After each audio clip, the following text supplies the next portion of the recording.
कल्पना कीजिए एक समय जब न टेलीस्कोप थे, न सैटेलाइट, न कोई विज्ञान प्रयोगशाला, न कोई सुपर कंप्यूटर, लेकिन फिर भी किसी ने ब्रह्मांड की गहराइयों को पढ़ लिया। किसी ने लिख दिया कि ब्रह्मांड अनंत है, उसका केंद्र नहीं। और कहीं पर अग्नि से उतरते रथों की बात कही गई, देवताओं के उड़ते रथों का जिक्र आया, ऐसी ध्वनियां जिनसे आकाश गूंजता था, मंत्र जिनकी तरंगें कंपन पैदा करती थीं, और सोमरस, एक ऐसा पेय जो अमरता दे सकता था। क्या यह सब केवल कल्पना थी, या फिर ये वो गवाही है जो उस भूतकाल की जब पृथ्वी पर सिर्फ मनुष्य ही नहीं थे, बल्कि यहाँ कुछ और भी आया था जो हमारी भाषा में देवता कहे गए। लेकिन क्या वे वाकई ईश्वर थे या किसी दूरस्थ ग्रह से आए मेहमान, एलियंस? यह प्रश्न नया नहीं, पर जवाब अब भी अधूरा है। आज हम उसी रहस्य की ओर बढ़ेंगे जहाँ वेदों की ऋचाओं में छिपे हैं संकेत, ऐसे संकेत जो आस्था के आवरण में ढके हैं, लेकिन अगर उन्हें विज्ञान की दृष्टि से देखा जाए तो शायद हमें एक ऐसा सत्य दिखाई दे जो हमारी सभ्यता की जड़ों को ही हिला सकता है। जब हम वेदों की बात करते हैं तो हम किसी धर्म ग्रंथ की बात नहीं कर रहे, हम बात कर रहे हैं मानव सभ्यता की सबसे प्राचीन, सबसे रहस्यमय और सबसे जटिल ज्ञान विरासत की।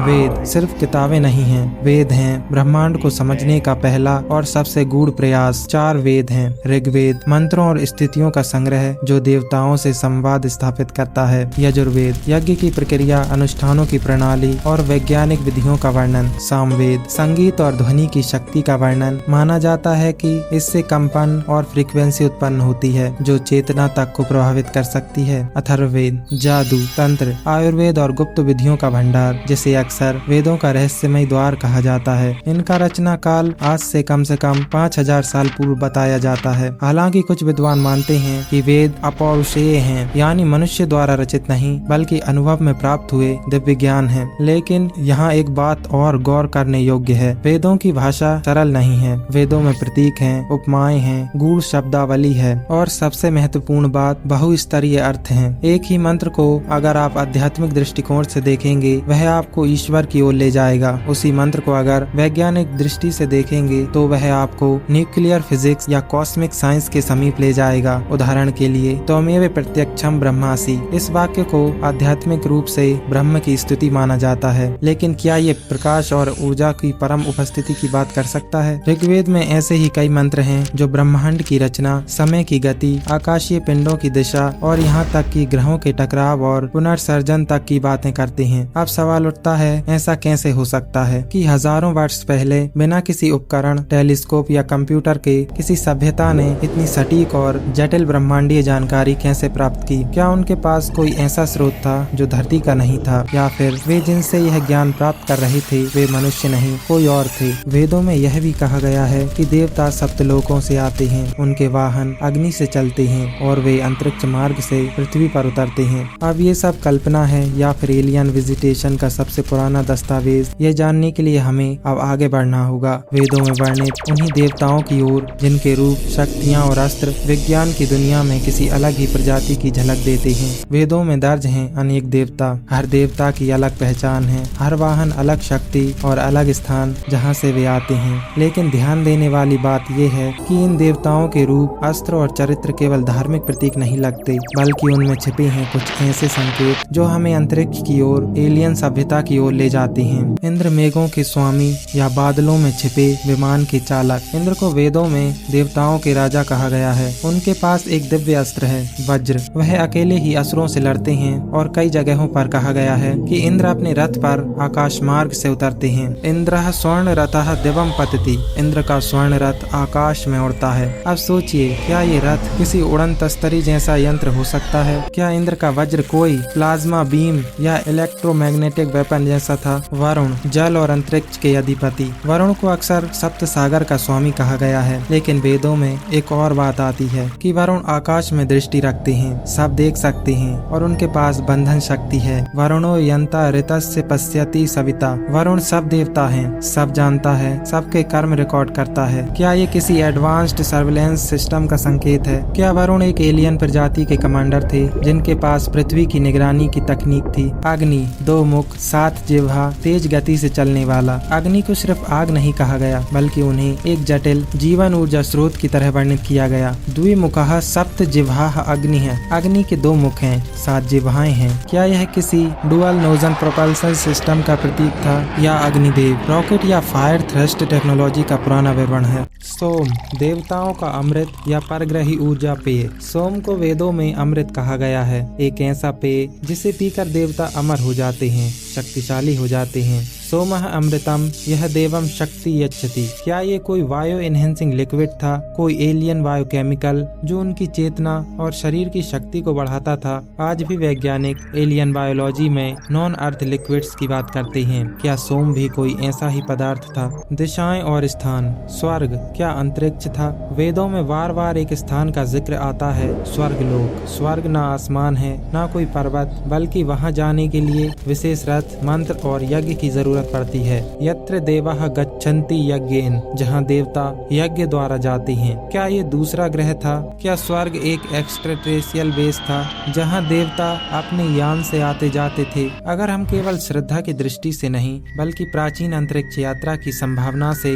वेदों को पढ़ें तो इन देवताओं के चित्र, उनके वाहन, उनके अस्त्र एक अलग ही परछाई में दिखाई देने लगते हैं। ऐसे जैसे ये देवता कभी हमारी धरती पर उतरे यात्री थे, ऐसे यात्री जो विज्ञान में हमसे हजारों वर्ष आगे थे और जिन्हें हमने कालांतर में भगवान मान लिया। वेदों में विमान, उड़ने वाले रथ या उन्नत अंतरिक्ष यान। जब हम विमान शब्द सुनते हैं तो हमारे मन में आधुनिक हवाई जहाज का चित्र आता है, लेकिन क्या आप जानते हैं वेदों और अन्य प्राचीन ग्रंथों में विमान का जिक्र आज से हजारों साल पहले हुआ था। उस समय जब ना रनवे थे, ना इंजन और ना विज्ञान की परिभाषा। ऋग्वेद, रामायण और विशेष रूप से वैमानिक शास्त्र इनमें वर्णित हैं ऐसे उड़ने वाले यंत्र जिन्हें केवल कल्पना नहीं बल्कि तकनीकी विवरणों के साथ दर्शाया गया है। ऋग्वेद से उद्धरण। स्वर्ण रथ और दिव्य यान। अग्निर्वाहनम दिवम याति स्वर्ण रथेन। अग्निदेव स्वर्ण रथ द्वारा आकाश मार्ग से जाते हैं। इंद्रः देवम पतिति रथेन तेजसा।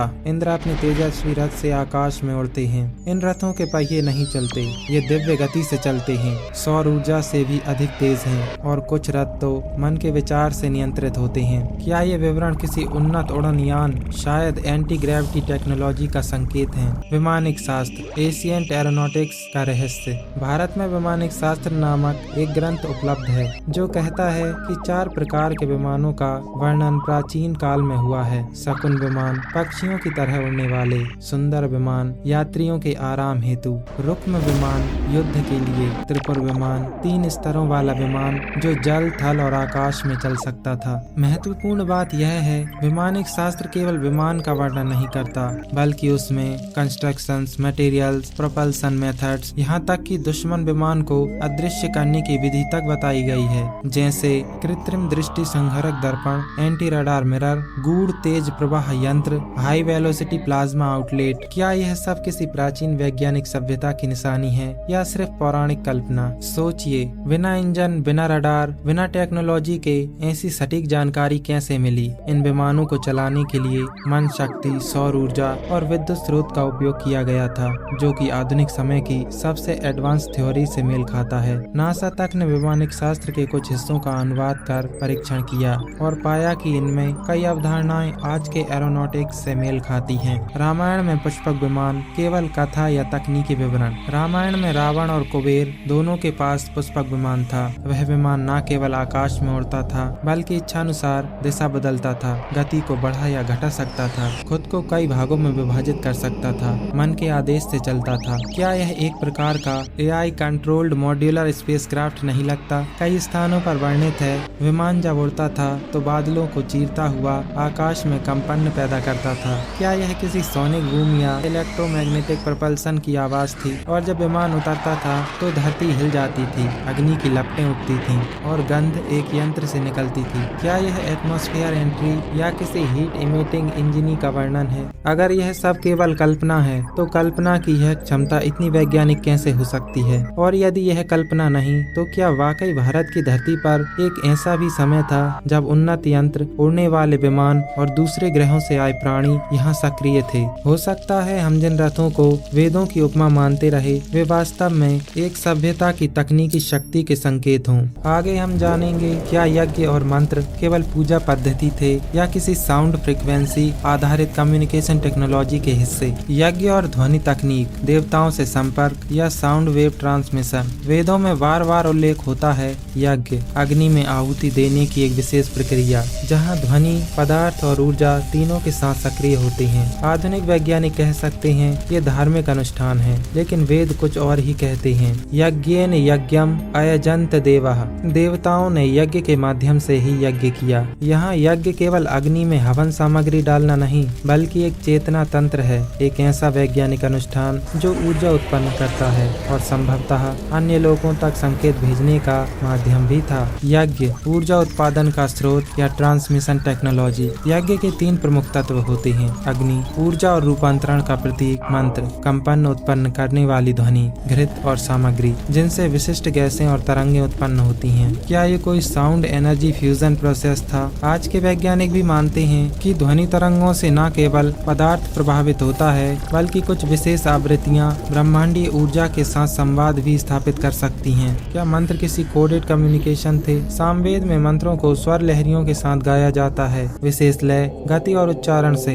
ये बीज मंत्र किसी सामान्य भाषा का हिस्सा नहीं होते, बल्कि प्योर वाइब्रेशनल पैटर्न्स होते हैं, जैसे ओम, ह्रीम, श्रीम, जिनके कंपन को आज तक वैज्ञानिकों ने अत्यधिक शक्तिशाली पाया है। क्या ये प्राचीन ध्वनि कोड थे? क्या इनसे कोई ऐसी फ्रीक्वेंसी उत्पन्न होती थी जो अन्य ग्रहों या लोकों तक पहुंच सके? यज्ञ स्थल, प्राचीन संचार यंत्र। कई वैदिक यज्ञ मंडप गोल, समकोण और त्रिकोणीय बनाए जाते थे, बिल्कुल जैसे आज के रेडार डिशेस, रिसीवर प्लेटफॉर्म या एंटीना पैटर्न्स। उनके केंद्र में अग्नि होती थी और चारों ओर बैठे होते थे ऋचक, मंत्रोच्चार करने वाले, विशेष क्रम, दिशाओं और समय पर मंत्रों का उच्चारण करते हुए। क्या यह सब किसी कॉस्मिक सिग्नल एम्पलीफायर जैसा था? क्या यज्ञ वास्तव में एक ध्वनि संचालित ऊर्जा ट्रांसमीटर था?